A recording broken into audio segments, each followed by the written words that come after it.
3030, Edgardo Melgar en vivo comienza ya. Saludos amigos de 3030, qué bueno que están con nosotros. Gracias por su amable y gentil sintonía de todos los domingos. Son las 8 de la noche con 5 minutos. Estamos en vivo a nivel nacional.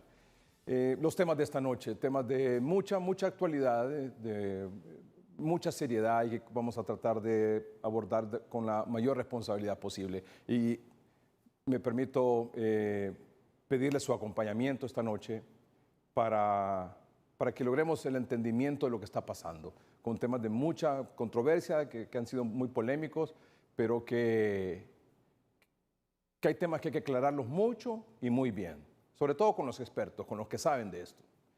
Pero antes, la noticia que hemos estado no solo transmitiéndoles a ustedes, sino que apoyando decididamente aquí en el noticiero, hoy mismo y en el programa 3030. Se trata de que hoy domingo 7 es hoy, ¿verdad? ¿Domingo 7 es hoy? Sí, hoy es domingo 7. Se cumplen 18 días. Imagínese usted, amable televidente, padre, madre, abuelos, con una hija o un hijo que desapareció desde hace 18 días, hoy domingo 7 de agosto. Se cumplen 18 días desde que desapareció la jovencita Belkis Molina, tiene 23 años de edad nada más. Ella es originaria de San Francisco Lempira, pero trabajaba en La Esperanza en Tibucá. Y hoy se cumplen 18 días desde que desapareció. La policía, sin embargo, ha logrado importantes avances en la investigación este fin de semana. Quiero poner en contexto el tema. Está con nosotros desde San Francisco Lempira esta noche la familia de Belkis Molina. Están sus padres, don Álvaro Molina, está su madre, doña Isabel Gómez, está María Jesús, está Alma, está Yesenia, está Alejandro, están otras personas, hermanas y hermanos, entiendo, de Belkis Molina. Ellos están en vivo ahí, la familia, en San Francisco Lempira. Yo profundamente les agradezco mucho que esta familia se haya reunido para expresarnos su opinión de lo que está pasando, evidentemente, y hacer un llamado a las autoridades y a quienes por X o Y motivo tienen en su poder a Belkis, que por favor la devuelvan tan pronto como sea posible, sobre todo sana y salva. Nos acompaña también el profesor Wilmer Molina, que es pariente de la familia, es el subdirector del Instituto San Francisco ahí en Lempira, fue maestro de Belkis, y nos acompaña también una fotografía de la jovencita Belkis Molina, desapareció hace 18 días. Primero, a todos muchas gracias. Entiendo la situación por la que están atravesando en este momento, de incertidumbre, de angustia. Y quisiera una palabra, profesor Molina, de lo que está pasando antes de darle a conocer a nuestros amables televidentes lo que ha pasado en las últimas horas. Brevemente, profesor Molina, por favor, buenas noches. Buenas noches, licenciado Edgardo Melgar. Al contrario, muy agradecidos con usted, con el canal, especialmente con todo el staff de 3030 que nos han abierto las puertas en los diferentes noticieros. Estamos muy agradecidos con usted y con todas las autoridades y todas las instituciones y demás medios que han permitido llegar a los diferentes rincones del país y a nivel internacional. Muchas gracias, profesor Molina. Nos acompañan, le decía, los padres de Belkis, doña Isabel Gómez y don Álvaro Molina. Buenas noches, doña Isabel, buenas noches, don Álvaro, a sus hijos también los acompañan ahí en su residencia. Le escuchamos, doña Isabel. ¿Qué quisiera decirnos usted esta noche? Pues yo quiero pedirles un favor a los que me tienen, a mi hija, que por favor me la devuelvan, que me devuelvan a mi hija, que tengan conciencia, que tengan piedad de mí, que si algo les ha cometido algún error ella, que la perdonen, que ya suficiente la han hecho sufrir. Es lo que les pido yo a las personas que me la tienen, que me la perdonen. Si les hizo alguna ofensa, que la disculpen. Yo lo que quiero es que me la devuelvan viva, le pido.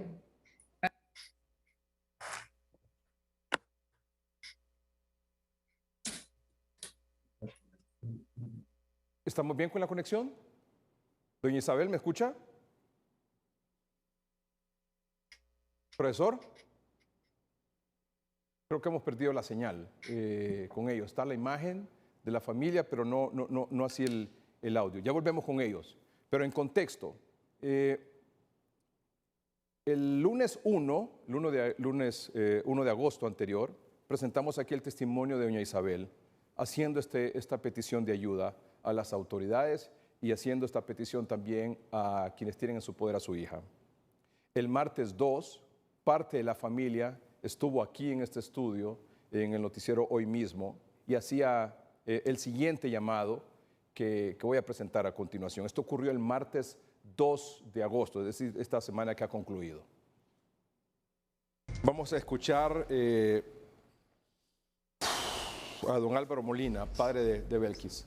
Sí, yo solo le suplico que yo la quiero, mi hija, bella pero viva. Y allí no les pido más que solo es que la quiero ver viva y no puedo expresarme más porque mi situación no me da lugar. A las autoridades suplicarles de que interpongan sus buenos oficios, porque nosotros, así como hemos visto en otros casos, de que la autoridad le pone interés en todo, nosotros necesitamos también nosotros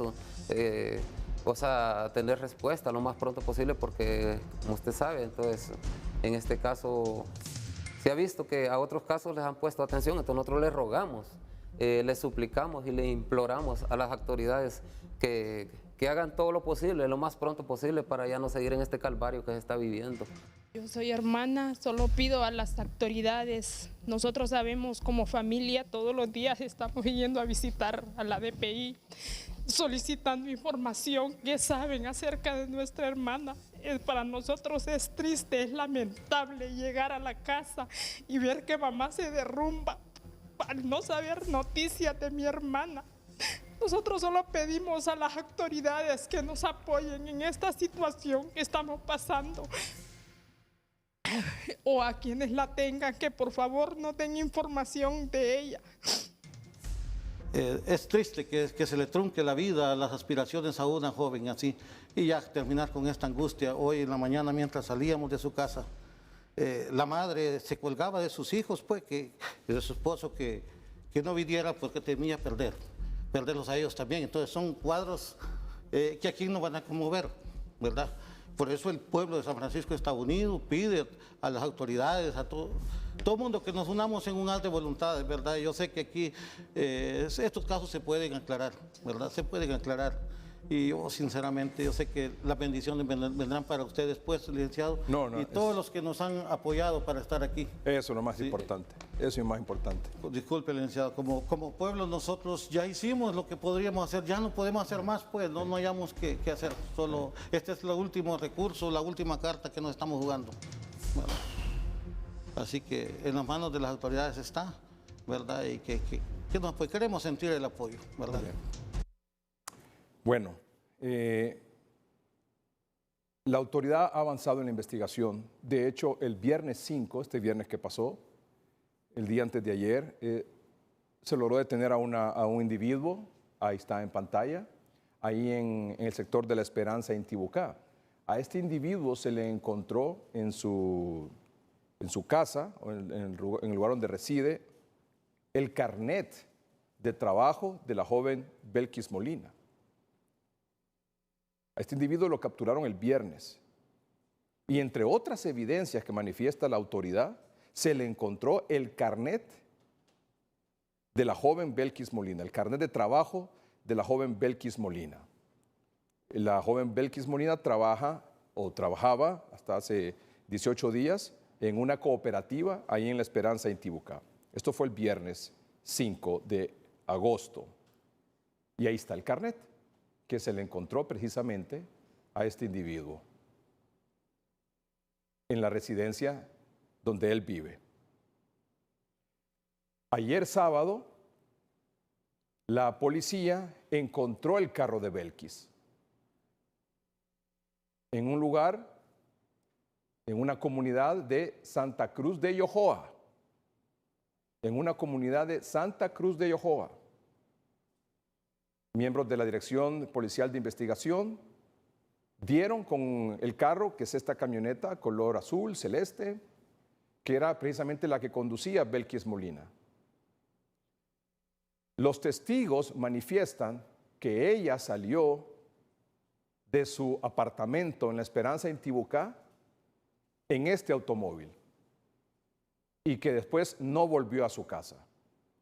La policía dio con este automóvil, que era el que es, y confirmado está, el vehículo de Belkis, en una comunidad de Santa Cruz de Yojoa. O sea que hubo un traslado desde la Esperanza en Tibucá a Santa Cruz de Yojoa. Obviamente las investigaciones continúan hasta el momento, pero el hecho que se haya encontrado a este individuo, que se haya capturado a este individuo, que se haya encontrado el vehículo de la joven y que haya sido trasladado a San Pedro Sula, a las instalaciones de la Policía de Investigación en San Pedro Sula, es sumamente importante, es un avance muy significativo y esperamos que esto pueda conducir lo más pronto posible a resolver este caso. Las autoridades han dicho que están muy cerca de lograrlo, que evidentemente hay otras personas involucradas en este asunto, aparte de la persona que está detenida. De hecho, así lo decía hoy la doctora Yulisa Villanueva, que es la subsecretaria de la Secretaría de Seguridad, la viceministra de la Secretaría de Seguridad. Escuchémosla. Bueno, ha sido un trabajo bastante colaborativo con DPI, lo que ha estado haciendo desde Intibucá, Lempira y las acciones que todavía se coordinan. El carro efectivamente es de la joven, lo sabíamos, hoy lo confirmamos con evidencias propias de ella. Ese carro es el de Belkis, ella fue transportada allí y evidentemente los que pretendían esconderlo lo dejaron en ese lugar sin placas y ya tapado, como ustedes lo encontraron y lo vieron ayer. Estamos también cerca de muchas evidencias más que vinculan con los actores materiales de este hecho que se lamenta. Esperamos que la delincuencia también sepa que ya la investigación criminal en este país no va a estar dormida. Al contrario, vamos a accionar fuertemente para que todos los operadores de justicia trabajen en consonancia para que los casos se resuelvan. Cuando los casos pasan, la omisión y también la desidia se convierten en impunidad y es lo que nosotros no vamos a permitir. Esperamos pronto encontrar ya a Belkis. Las hipótesis, por supuesto, son varias y la hipótesis que nos lleva al hechor y al que tenemos capturado, pues cada vez lo vinculan más. ¿Qué pruebas lo vinculan a él? Bueno, vemos evidentemente que se va a demostrar, por supuesto, su inocencia o su culpabilidad en juicio. Quiero dejarlo, no quiero que lo estigmaticen. Él tiene derecho a defenderse en juicio, pero evidentemente aquí no hay casualidades. Todo lo que se está haciendo, el trabajo que se está haciendo, vincula de una u otra manera al capturado. Y hay mucho que decir. ¿Hay pertenencias de Belkis? Claro. Ese es el carro de Belkis, sin duda. No lo dudo. ¿Ya han identificado plenamente quiénes tienen en estos momentos a Belkis? Bueno, tenemos varias hipótesis y de ese trabajo que se continúa es el que pronto va a dar su cosecha, ¿verdad? Miren, ayer el registro hizo un gran trabajo. Nosotros también nos permitió ya tener muestras de las ofendidas, del ofendido, etcétera. Y estamos avanzando. Yo estoy positiva porque confío en primer lugar en Dios, en que Belkis esté viva. Eso es lo que yo se lo digo en mi opinión personal, la opinión personal de la doctora. Pero también confío en Dios, que Dios la proteja y que lleguemos lo más pronto posible a alcanzarla con vida y que caiga sobre todo los que están provocando estos daños a las familias, todo el peso de la ley. ¿Cuál es la hipótesis más fuerte que ustedes manejan? Mire, hay dos hipótesis de trabajo que no quiero compartirle porque de inmediato nos podrían generar dificultades después para las capturas. Pero el mensaje está claro, estamos cerca. ¿Qué documentos, doctora, cerca encontraron de Belkis Molina en el vehículo? Bueno, ¿qué deberíamos de tener en un carro? Pues en el carro hay siempre lo que uno necesita para transportarse. Está, por ejemplo, la hoja de revisión. Hay también situaciones, compras personales de ella. Y hay igual alguna ropa personal y otras que individualizan el carro de Belkis. Dice la doctora Villanueva, estamos cerca, y dice autores materiales, es decir, evidentemente ella está clara y por los indicios todo apunta a que hay varias personas involucradas en este asunto. Volvemos con la familia hasta San Francisco Lempira. Doña Isabel, usted estaba en el uso de la palabra. Aprovechamos este momento donde se interrumpió la señal para mostrar a nuestros amables televidentes qué es lo que está pasando o lo que ha pasado en las últimas horas, algo que seguramente la familia ya lo sabe. Yo quisiera su opinión sobre eso, doña Isabel. Bueno, yo lo que le pido a las personas es que me devuelvan a mi hija, por favor, que me la devuelvan, que me tengan lástima, que tengan compasión de mí. Ya estoy vieja, yo ya necesito mi hija que me venga a ver.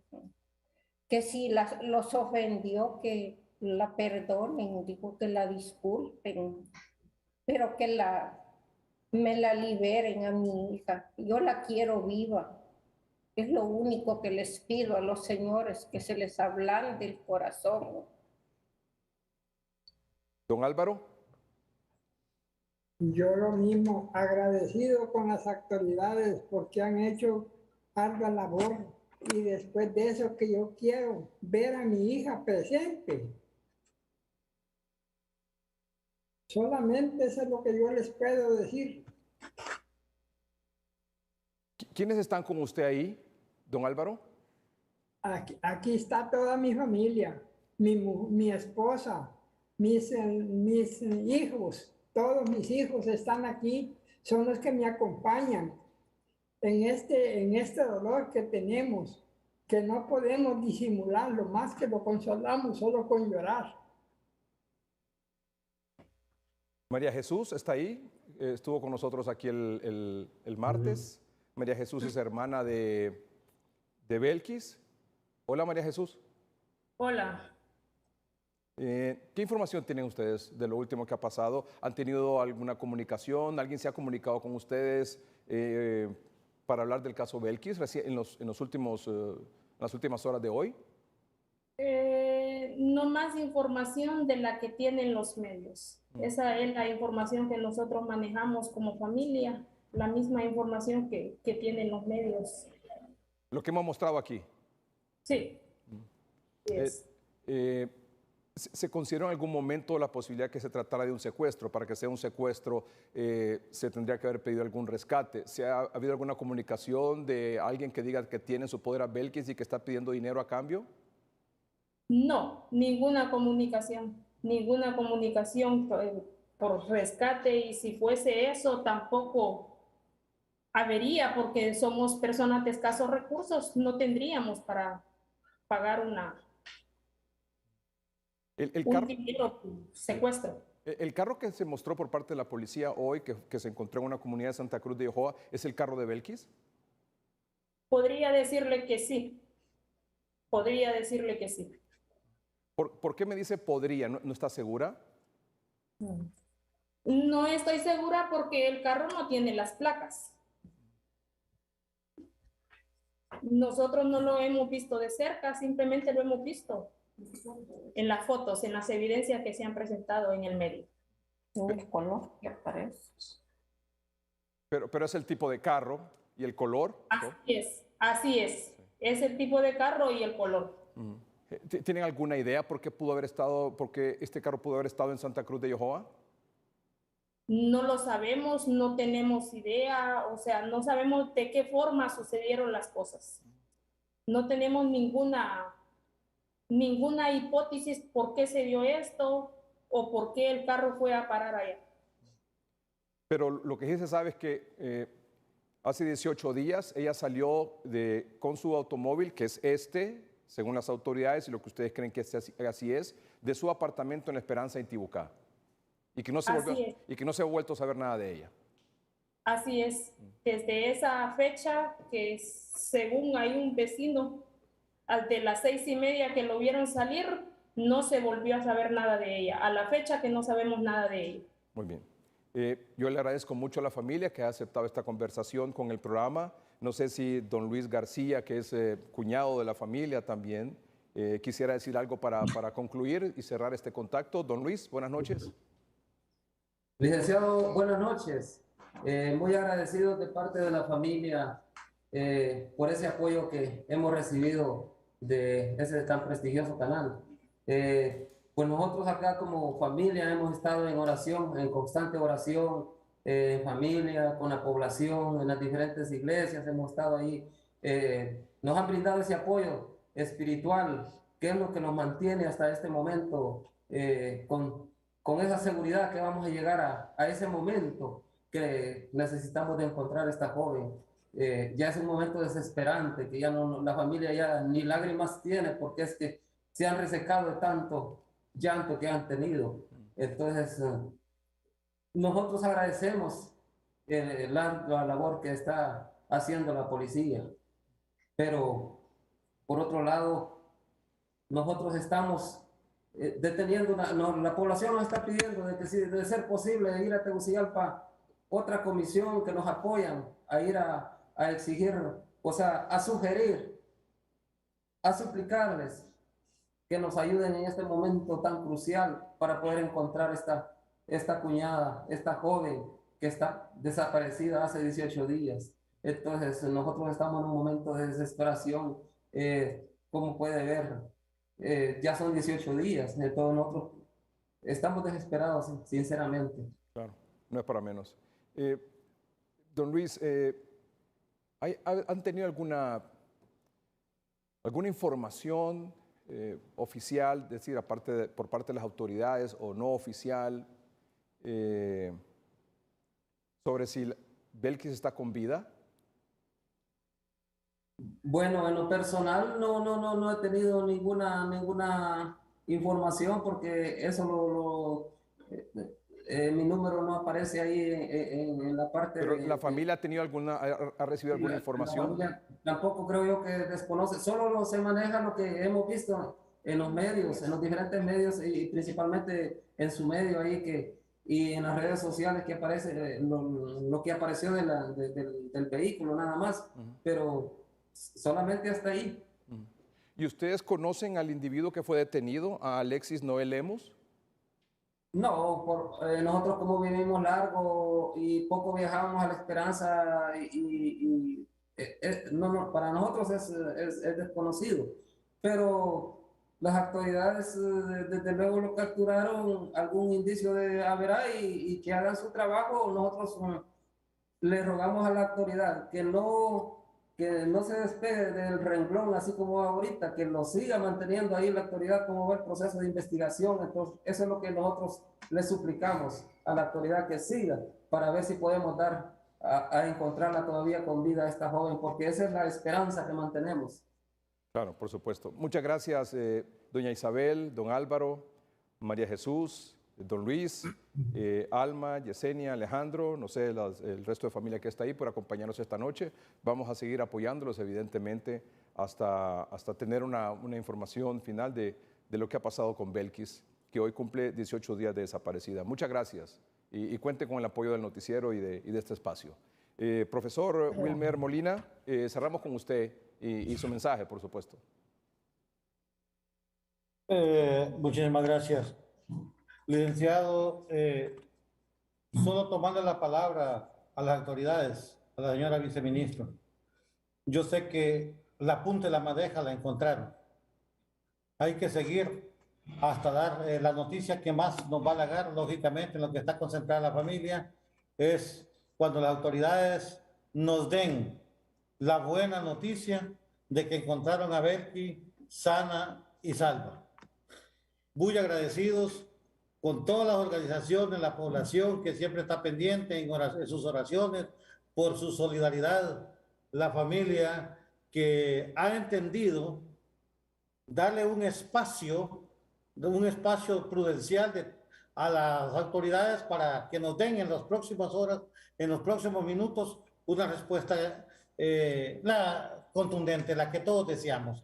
Y ojalá sea ahí por su medio, o no sé, si ustedes saben algo, hacérnoslo llegar lo más pronto posible, que sin lugar a dudas oxigenará y volverá la felicidad a esta familia y a este pueblo que espera añorante el regreso de Belkis Suyapa Molina Gómez. Muy bien. Profesor, muchas gracias. Esperemos que así sea. Gracias. A usted, primeramente Dios, ¿verdad? Y bendiciones a todos los que están haciendo posible todo el inmenso trabajo que están realizando, ¿verdad? Para dar con el paradero de esta joven, como decía antes, promesa de este pueblo y por ende del país. Claro. Muchísimas gracias a usted, licenciado. Bien, gracias a usted, profesor Wilmer Molina, subdirector del Instituto San Francisco, pariente y fue maestro también de Belkis. El Poder Judicial en su cuenta de redes sociales informó lo siguiente sobre este caso. Entiendo que ya está definida cuándo será la audiencia.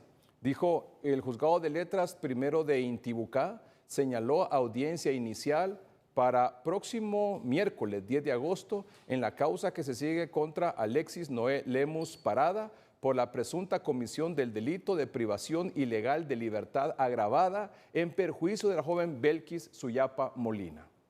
¿Algo más? Sí. Luego de haberse realizado la audiencia de declaración de imputado, el imputado permanecerá en la medida de detención judicial a la espera de la realización de la siguiente audiencia a efecto de conocer si se dicta o no el auto de formal procesamiento. Y esa audiencia será el próximo 10 de agosto, este miércoles 10 de agosto. Vamos a un corte comercial. Cuando regresemos, está con nosotros aquí don Carlos Hernández. Don Carlos, buenas noches. Buenas noches. Bienvenido al programa. Gracias, un gusto. Don Carlos Hernández es el director de la Asociación para una Sociedad Más Justa, ASJ. Un placer. Hay muchos temas, don Carlos. Estamos ahí pendientes. ¿ASJ es enemiga del gobierno de la Alianza del Libre con el PSH? No, de ninguna manera. Al contrario, ASJ nace hace 24 años con la intención de poder contribuir para que el sistema funcione. En ese esfuerzo, obviamente, trabajamos apoyando y hemos a lo largo de estos 24 años acompañado esfuerzos. Obviamente hacemos investigación, procuramos ser objetivos y nuestras investigaciones son públicas. Lo que nosotros encontremos, sea bueno, sea malo, lo decimos, pero la intención justamente es que esas investigaciones puedan resultar en un cambio de política pública. Como lo más reciente, por ejemplo, el tema de educación. Nosotros estábamos pidiendo que hubiese transparencia en los concursos y la verdad es que queremos decir, nos sentimos muy contentos porque la señora presidenta ha escuchado esa petición, que no solamente es la petición nuestra, es la petición, nosotros solo fuimos portadores de lo que muchos maestros a lo largo y ancho del país, pero también dirigentes locales que nos llamaron, mira, hay un riesgo aquí por los antecedentes que ASJ ha denunciado y es necesario que estos concursos se hagan con la participación y con rigor técnico. Y bueno, ya lo vimos. Es más, el ministro ya pudo publicar que la Universidad Nacional Autónoma de Honduras, la UPN, de manera pública, y eso es lo que queremos. Creo que este país va a caminar en la medida que hacemos las cosas bien, con transparencia. Así es que no.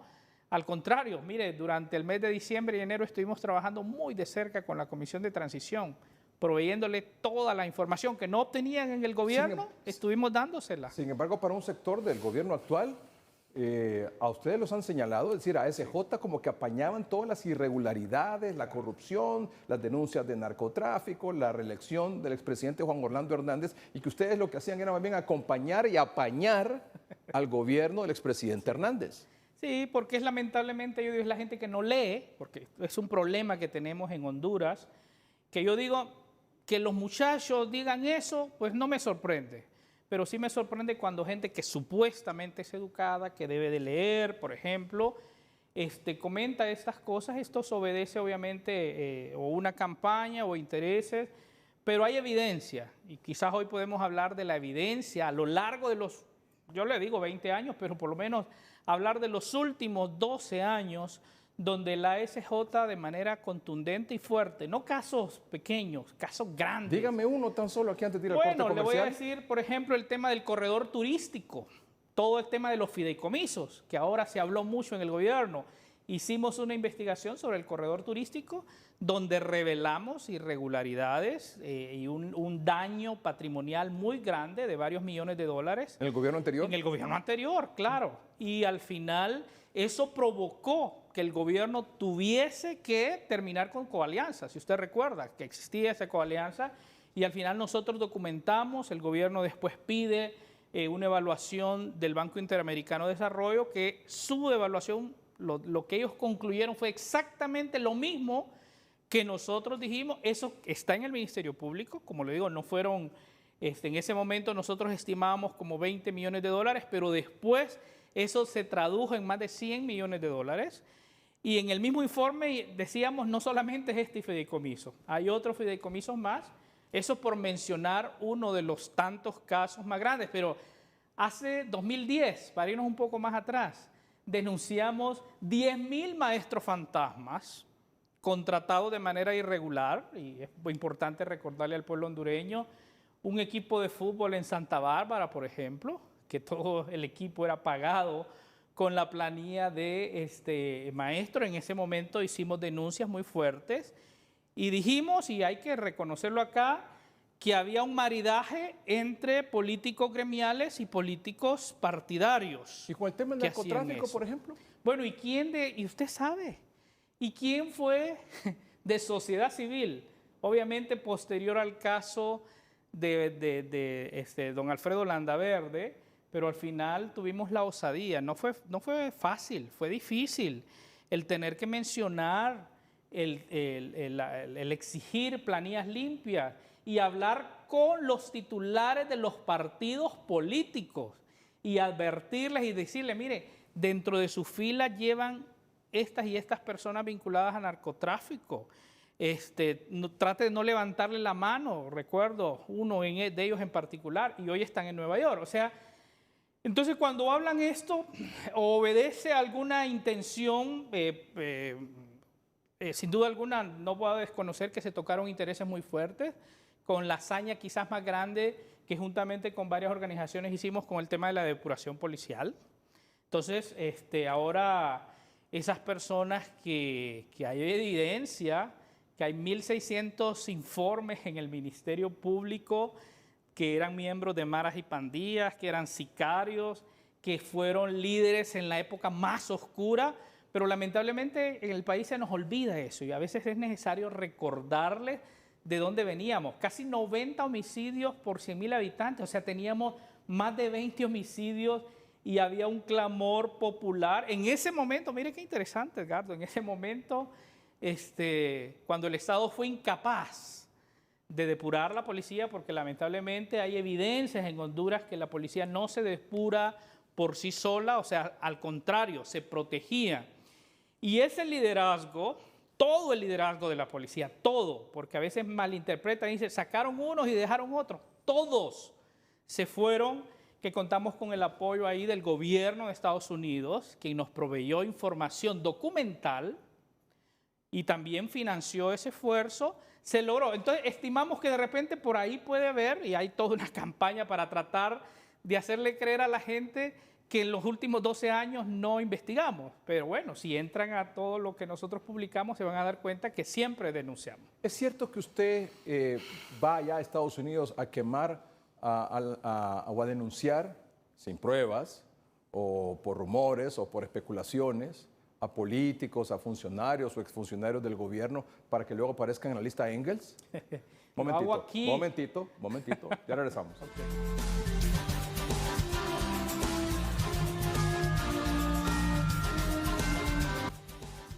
Esta semana que pasó en el noticiero hoy mismo tuvimos la oportunidad de conversar unos minutos con el doctor en Derecho Constitucional, el abogado Juan Carlos Barrientos, sobre temas que tienen que ver, por ejemplo, con la Junta Nominadora para la elección de los próximos magistrados de la Corte Suprema de Justicia, que hay un sector en el Congreso Nacional, especialmente el diputado Luis Redondo, que dice que esa junta nominadora es inconstitucional y que arrebata las atribuciones que tiene el Congreso Nacional en la elección de magistrados.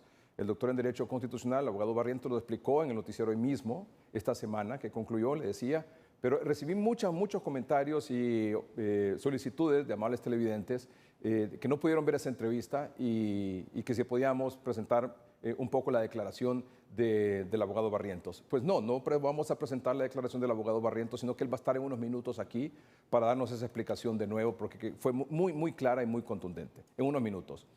Don Carlos Hernández es el director de ASJ.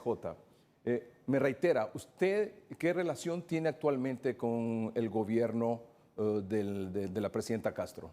Bueno, primero apoyamos toda la comisión de transición, tuvimos la oportunidad de dialogar con sus hijos, creo que como todos los hondureños, con mucha esperanza. La primera ocasión que teníamos una presidenta mujer, un plan de gobierno que sentíamos que era articulado y por lo tanto haciendo eco de nuestro mandato, trabajamos para que el sistema funcione, o sea, queremos que a la presidenta le vaya bien.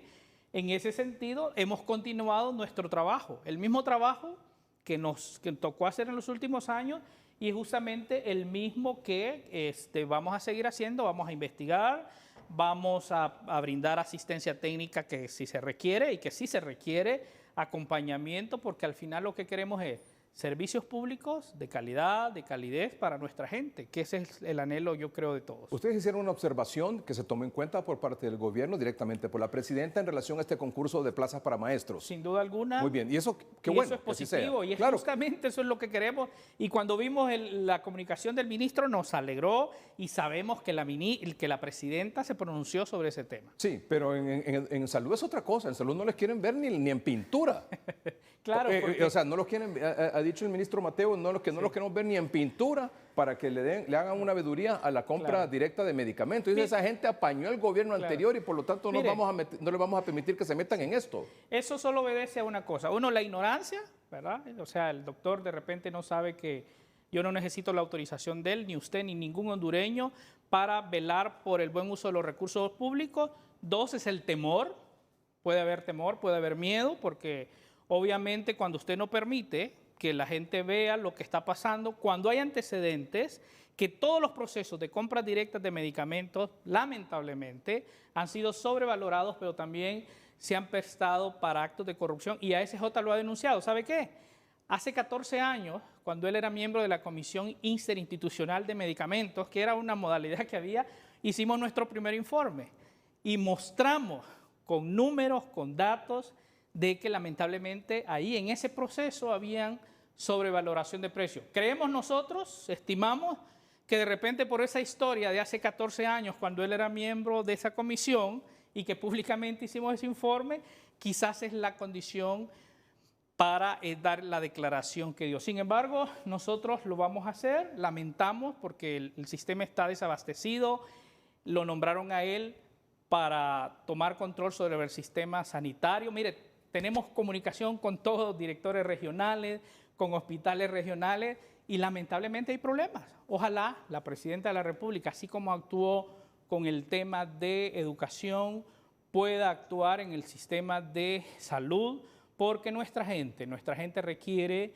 medicamentos, requiere atención y tristemente es un caos. Eso es lo que está viviendo y bueno, lo denunciamos. Y si no le gusta, pues ese es su problema, porque al final él es el ministro, es funcionario de todo el pueblo y se le nombra para que resuelva y la actitud que toma más bien es como una actitud de rechazo. ¿Sabe qué? Nadie está siendo veedor de ese proceso, porque al final llegó el CNA, tengo entendido que el CNA hizo una serie de recomendaciones, lo envió un oficio ya hace varias semanas, no ha tenido respuesta, no ha tenido reacción. El Consejo Hondureño de la Empresa Privada fue a la apertura, que nosotros fuimos también, a la apertura de ofertas, pero de ahí nada más. El análisis, cómo se está haciendo, no hay ninguna información y yo sí creo, por los antecedentes que ASJ ha demostrado y que los tiene ahí en su registro, es importante garantizar que en la compra de medicamentos, yo se lo dije incluso a Héctor Zelaya, que me encontré con él, y le di ojo con esa compra.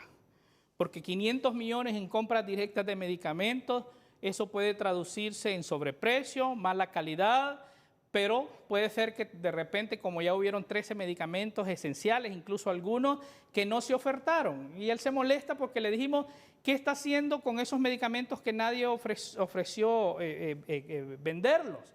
La actitud de un funcionario es decir, es responder, no importa quién sea quien le hace la interrogante, es responder y tratar, pero él asume, pero bueno, no es solamente con nosotros, ¿verdad? Al final, creo que el pueblo hondureño sabe la actitud prepotente y arrogante del señor con su gremio. Él le contesta de la misma forma al colegio médico, le contesta de la misma forma a sus compañeros de PSH. Espero que a la presidenta pueda respetarla y pueda tratarla como lo que es una autoridad y ojalá se pueda tomar control. Porque al final, Edgardo, lo que queremos es calidad, precios justos, que sean precios competitivos y yo quiero decirlo, como lo dijimos en el gobierno anterior, cuando la jeringa que costaba, que se vendía por 5 lempiras y costaba 50, cuando había medicamentos que se sobrevaloraron hasta en un 3000%, eso lo dijimos nosotros en el gobierno anterior. Y eso provocó que el gobierno anterior invitara a Naciones Unidas, porque al final fue un escándalo, una pérdida enorme,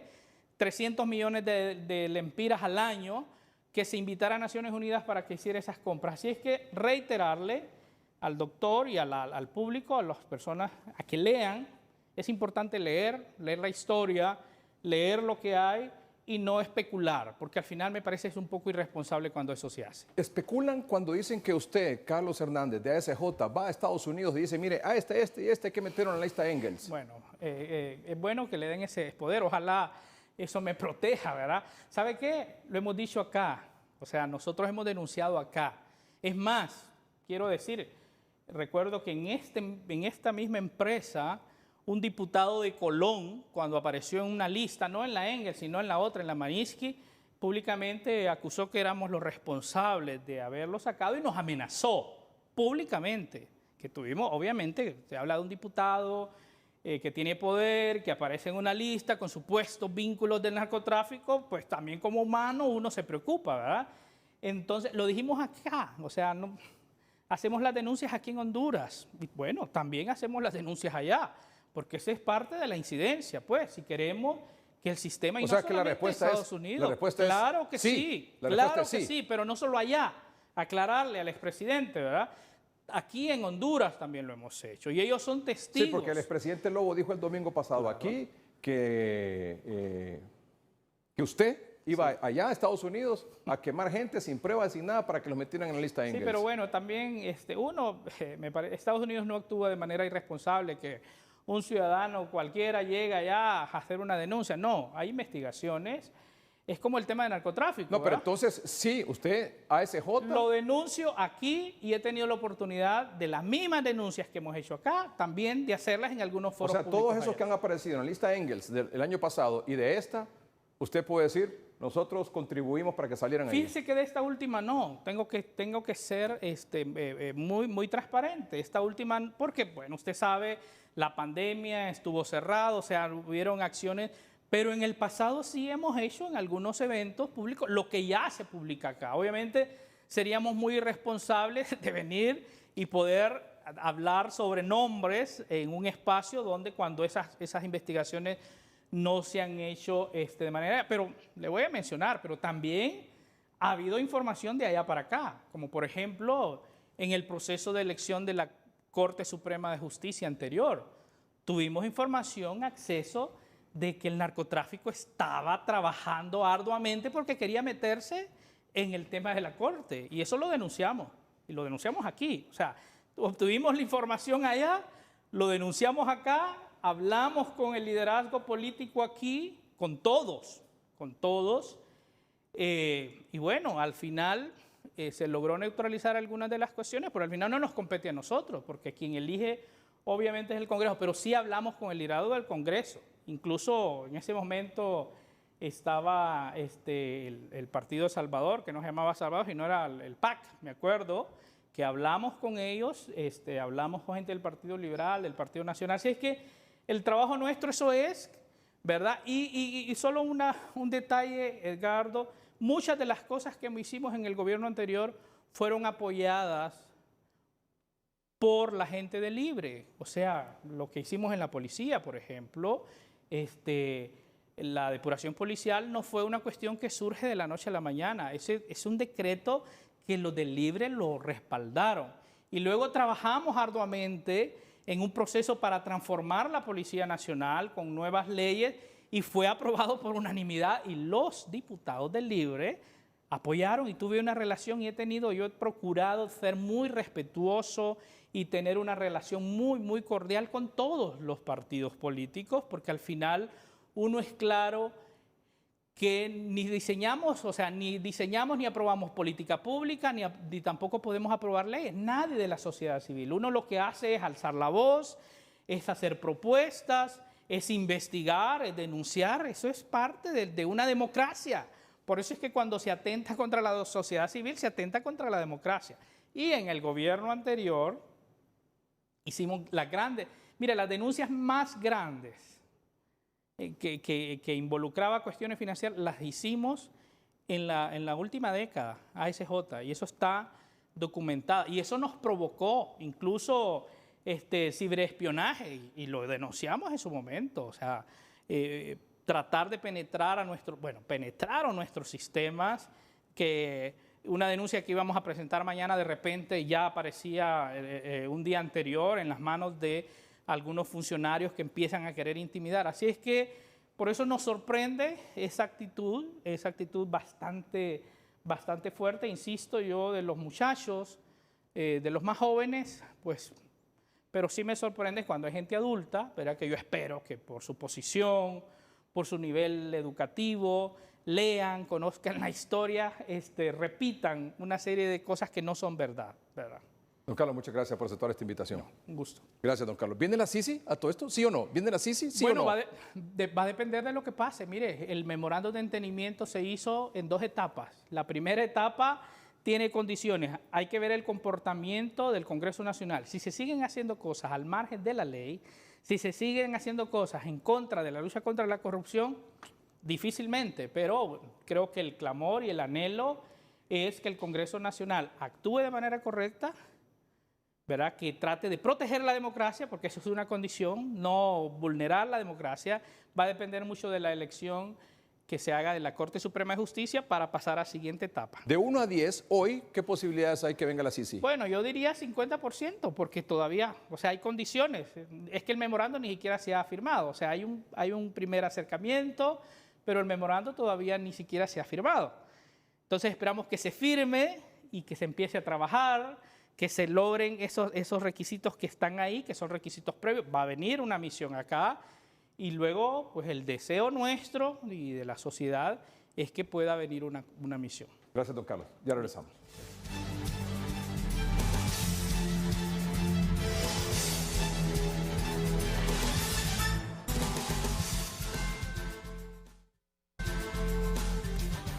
Es doctor en Derecho Constitucional, es el abogado Juan Carlos Barrientos, que nos acompaña unos minutos esta noche, como lo hizo en el noticiero hoy mismo. Abogado, le agradezco mucho. Quiero decirle que mucha gente probablemente que no tuvo oportunidad de ver esa entrevista, se comunicó, se dio cuenta de la entrevista y me pidió que por favor lo tuviera este domingo en 30:30, y aquí estoy complaciendo a nuestros amables televidentes. Gracias, abogado. Gracias a usted. Buenas noches a usted y a todos sus televidentes. Abogado Barrientos, la Junta Nominadora que hará este proceso de evaluación de candidatos a magistrados de la Corte Suprema de Justicia, ¿es inconstitucional, sí o no? Pues no es inconstitucional porque, que yo sepa, nadie ha interpuesto un recurso de inconstitucionalidad ante la Sala de lo Constitucional y tampoco ha habido una sentencia que declare de que esa Junta Nominadora es inconstitucional.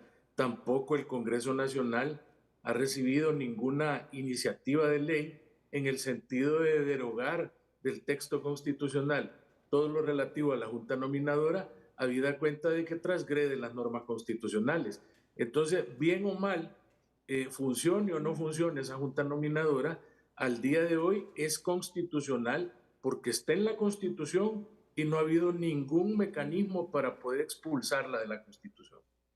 Esta Junta Nominadora asume atribuciones que solo tiene el Congreso Nacional? Mire, el artículo 206 de la Constitución dice que las funciones que tiene el Congreso Nacional son indelegables. Y ahí mismo en la Constitución, en las atribuciones del Congreso Nacional, en el artículo 205 está la atribución de elegir, entre otros, a los magistrados de la Corte Suprema de Justicia. Es una elección que se llama elección de segundo grado, que se produce ahí en el Congreso Nacional. Cuando la constituyente que redactó la actual Constitución en 1981, redactó la Constitución, en ningún momento estableció de que iba a haber una junta nominadora que se iba a encargar de seleccionar una lista de 45 para pasarla después al Congreso y que el Congreso procediera a la elección. Hasta 1998 aproximadamente, ante una serie de quejas de que estaba demasiado politizado el nombramiento de los magistrados, se inventaron eso de la junta nominadora, poniendo varias instituciones ahí, entre ellas el Consejo Hondureño de la Empresa Privada, las asociaciones civiles, obreros, el Comisionado de los Derechos Humanos, la Corte Suprema de Justicia y los claustros de profesores de las facultades de Derecho, el Colegio de Abogados. Entonces, ¿qué ocurre? De que esa función, lógicamente, le debe competir al Congreso Nacional, porque originariamente a ellos les fue atribuida la función de elegir y de nombrar a los magistrados. Entonces, eso está definitivamente usurpando una función que le corresponde al Congreso, pero este no es el momento para hablar de esas cosas, porque el presidente del Congreso, por ejemplo, tuvo mucho tiempo para poder él interponer un recurso de inconstitucionalidad contra la Junta Nominadora, o pudo en el Congreso, porque él viene siendo diputado desde hace 2 periodos. Entonces, ¿por qué no presentó él en su oportunidad una iniciativa de ley para derogar eso, habida cuenta de que ahorita ya no hay tiempo, Edgardo? Ya no hay tiempo, estamos contra reloj y eso requiere una reforma constitucional por derogación y esto no se puede llevar a cabo, salvo que en determinado momento se pensase revertir ese proceso, lo cual a mi criterio sería totalmente incongruente con la posición que ha asumido el mismo Congreso Nacional al aprobar una nueva ley para la Junta Nominadora que venga supuestamente a transparentar los procesos de elección que han estado sumamente cuestionados. Pero escuchaba esta semana también al doctor Edmundo Orellana afirmar, bueno, es que el Congreso Nacional finalmente elige, pero el proceso de evaluación, de calificación lo tiene la Junta Nominadora, por lo tanto no hay usurpación de funciones.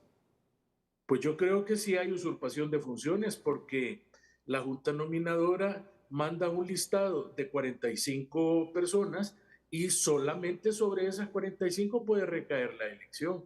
Es decir, que le está poniendo un encuadramiento, un enmarcamiento, una camisa de fuerza al Congreso y le dice, Congreso, usted no puede elegir del gran universo de abogados y notarios que hay en el país, solamente usted está constreñido a elegir a los 45 que yo le mando.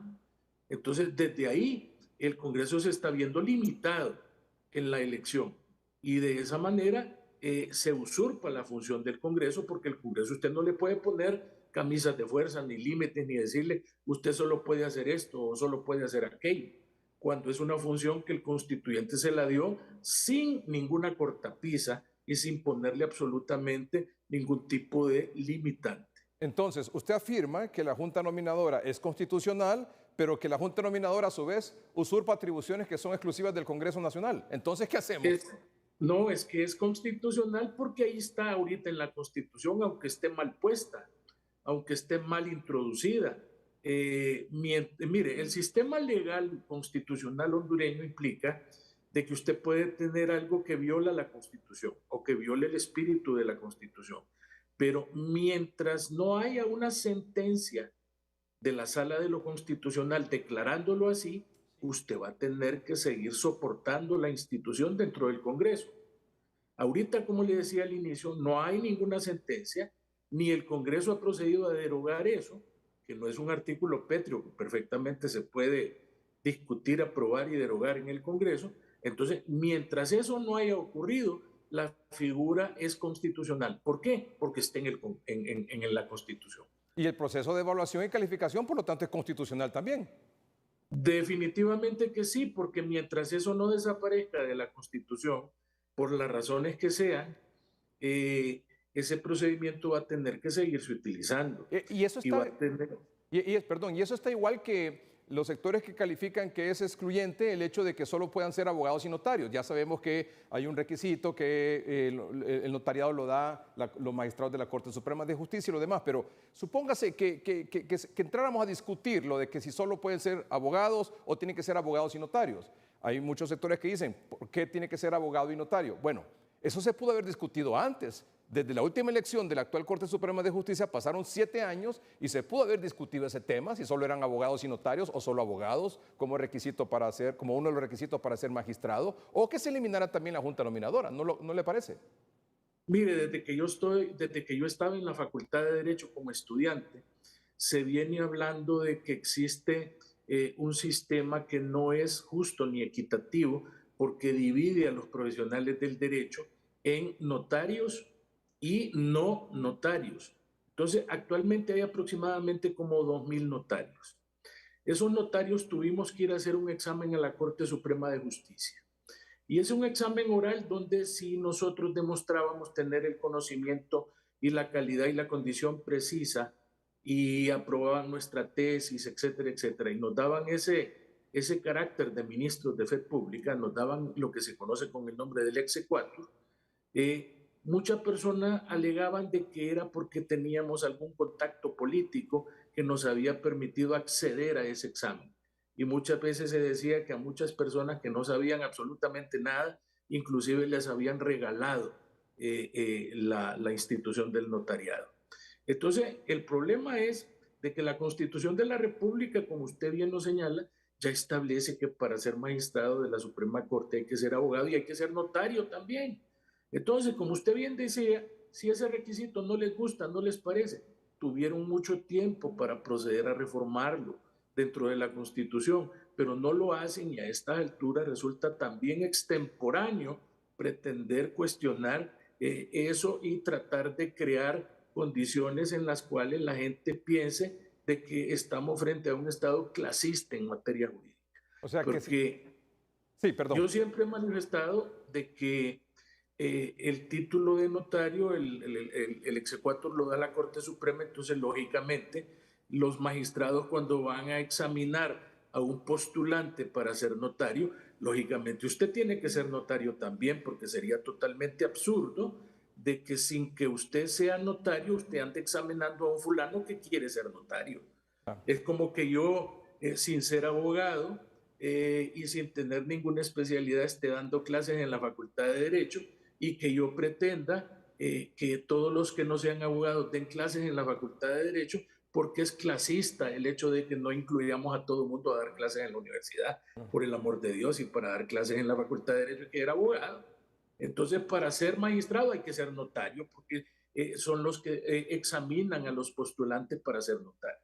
Pero supónganse que el tema de que no les parezca lo de la Junta Nominadora, porque no ha hecho bien su trabajo en las elecciones anteriores, porque hay quienes opinan de esa manera, hay quienes opinan también que, como usted, que usurpa funciones que son del Congreso Nacional, o el tema de que si solo abogado y notario o todo el universo de los abogados. Eso, si les parece, podrían discutirlo, pero después de la elección actual, ¿verdad? Porque ya estamos en este proceso, nos guste o no, hay que respetarlo, es constitucional, como usted lo dice, pero si vamos a reformar eso, por las razones que sea, va a ser de ahora en adelante.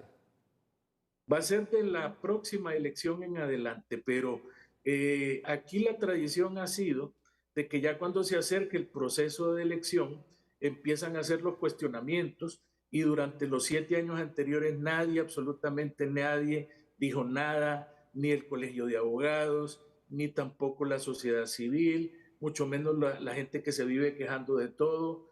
Nadie hace absolutamente ninguna iniciativa o gestión para reformar. Y entonces vea usted que cuando termine esta elección en enero del próximo año, van a pasar 7 años donde nadie va a volver a decir nada, y hasta cuando ya se vuelva a acercar la próxima elección, entonces ahí van a venir otra vez con los cuestionamientos. Muy bien, ya volvemos.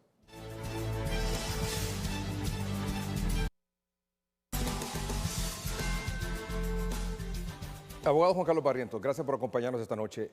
En su opinión y por lo que usted ha visto y ha escuchado, ¿usted cree que va a venir a Honduras una comisión contra la corrupción y la impunidad como la CICI?